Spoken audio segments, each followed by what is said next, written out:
Pang piraso lang naman at pag na-profile natin hindi naman dangerous at hindi banta sa seguridad yung ating kababayan na may dala nito, kino-confiscate lang po natin at hinahayaan na makabiyahe.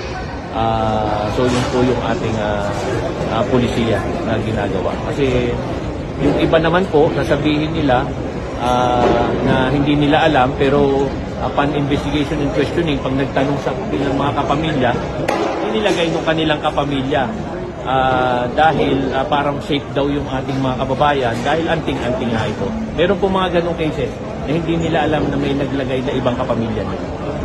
Meron tayong 5 cases na intercept na may nagpo-possess ng bala. And again, ang rason ng ating mga pasahero ay ito ay kanilang anting-anting. Inaamin ba nilang kanila yun?